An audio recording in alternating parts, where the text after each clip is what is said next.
My good people, I'm going to start with a few little lines by an unknown author that we need to listen to very carefully. As children bring their broken toys with tears for us to mend, I brought my broken dreams to God because He was my friend. But then, instead of leaving Him in peace to work alone, I hung around and tried to help with ways that were my own. At last, I snatched them back and cried, "How could you be so slow?"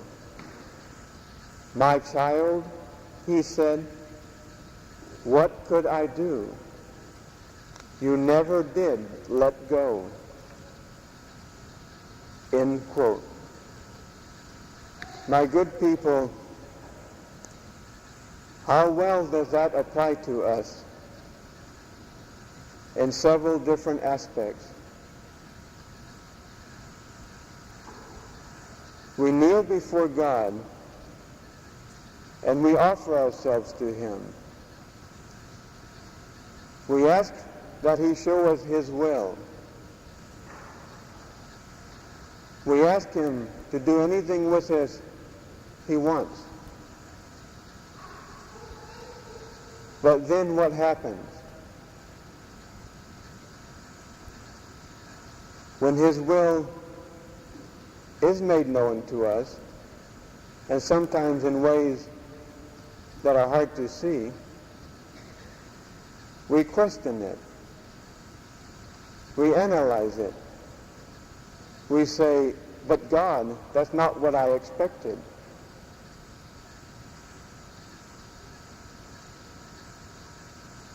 We offer ourselves to God, but then we take ourselves all back, little by little, until in the end, God says, "Then have it your way. You won't let me do with you what I want." And my good people, unfortunately, the same thing applies to the attendance of the true Mass.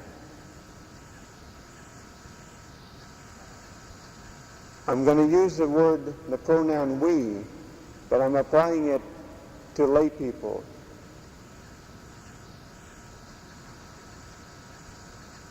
Because things are so uncertain today, we have to look around to find the true Mass. We find it in this place or the other, in this case here at Christ the King Abbey. To the best of our knowledge, the priest and the Mass is valid, and they're not teaching out-and-out heresy. So we attend. Sometimes we have to drive from some distance, and in some cases, we even move our families to be close by. And we approach the priests in residence and we place ourselves under their direction. We ask for their advice, for their guidance, for their counseling. But then what happens? Again, we analyze, we pick apart, we criticize. Why?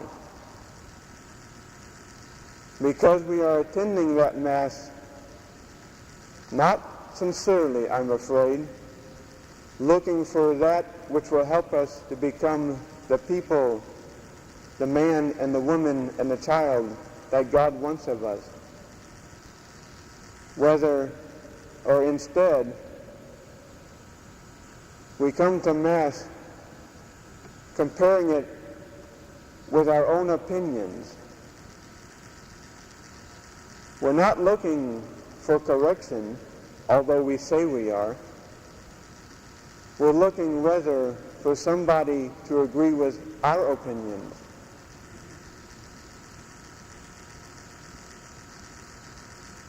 We listen to the sermons. We read the bulletins. We read anything that has to do with religion. We say, in order to learn to be better Christians, to be better Catholics. But let's look at how we listen, at how we read. We will take reading first,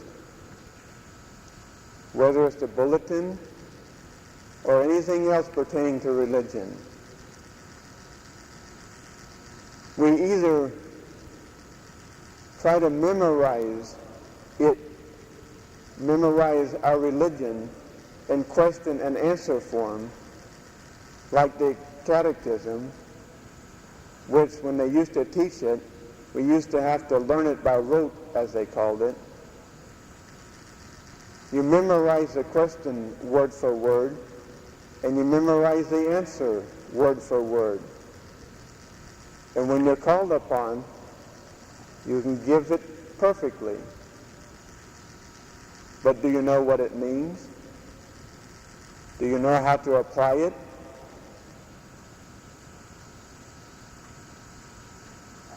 Or else we read what they sometimes call skim reading. We just pass through it kind of fast because we're so sure of ourselves that we feel there's nothing in there that we really need to know. We already know it all. Or else we're looking for errors. We've got this fixation on trying to find people in error, in the wrong. And the situation among traditionalist priests does not help the situation, but it also is not an excuse.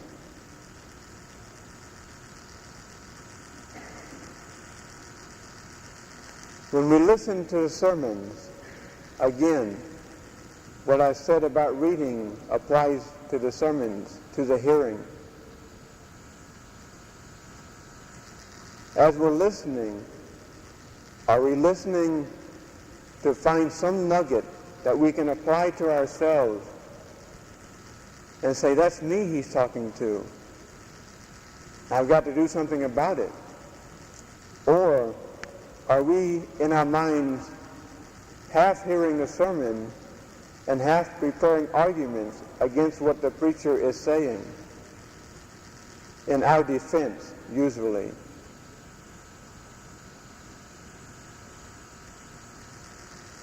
The only way anybody can get any good out of anything that's read or heard or seen is to approach it with an open mind, free of self-opinions. We don't come to church to politic, to enforce our opinions on others. That's pride, not humility. We must come to church in humility to learn, because we don't know it all.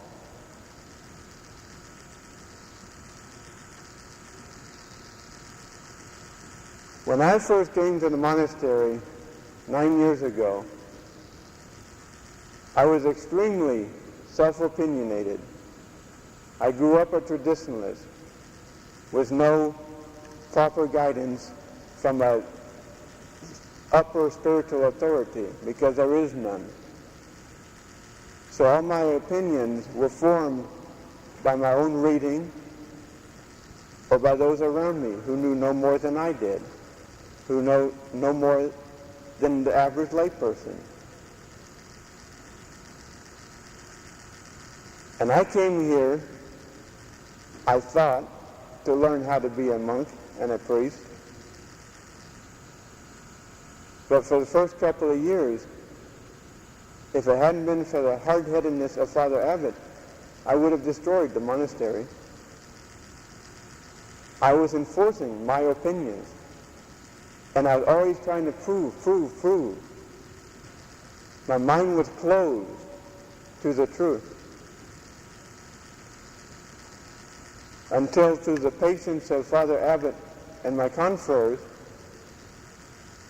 and God pounding on me, I finally came to see I was wrong. And when I started seeing things with an open mind, I saw this how far off I was. And I see this, unfortunately, in the average traditionalist. It's not necessarily their own fault, but once they're made aware of it, it is their fault if they continue along that line. My good people, when we stand before the judgment seat of God, in our pharisaical self-righteousness, and we almost demand to be allowed to enter, because after all, look at me, God's going to shake his head and say, away with ye.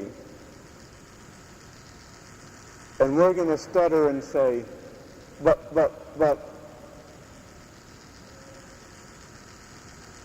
And we're going to pull out this whole list of things that we did and didn't do. And God's going to say, but that was your will, not my will. And then we're going to say, but I didn't know. And God again is going to shake his head. And he's going to show us all the sermons that we heard but didn't hear. All the good examples that we saw but didn't see. All the stuff that we read but didn't read. And he's going to repeat, away with ye.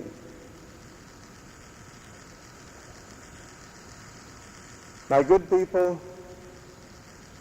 there is no such a thing as a teacher's pet with God. Yes, God is all merciful, but he is also all just. And his justice demands that what is right and what is wrong. And we must open our minds, every one of us.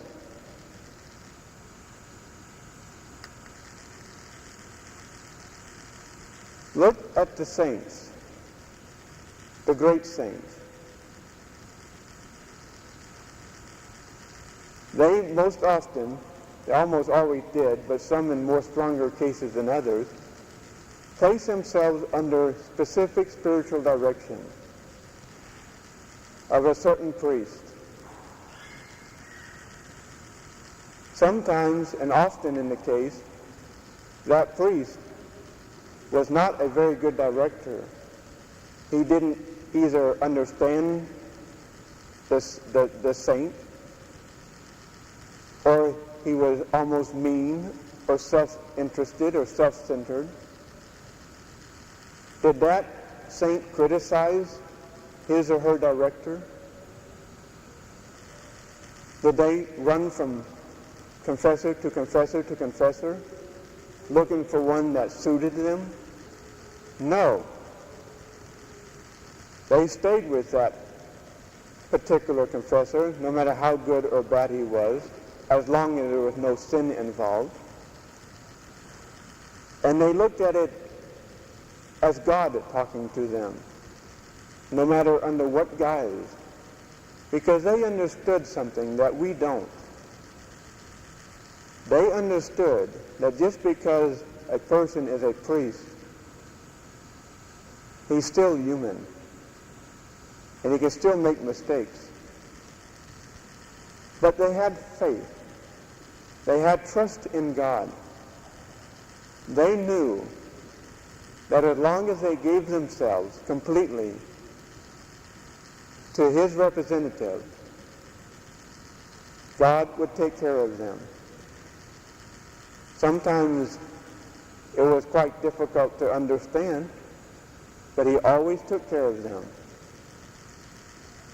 So my good people, I ask each one of you to go home with an open mind, an open heart. Let God in and keep yourself out. And let God have a free hand with you, no matter in what form his will comes, whether you agree with it or not. Because if you trust, he will take care of you, at least in the final end, where it all counts. May God bless each one of you. In the name of the Father, and the Son, and the Holy Ghost. Amen.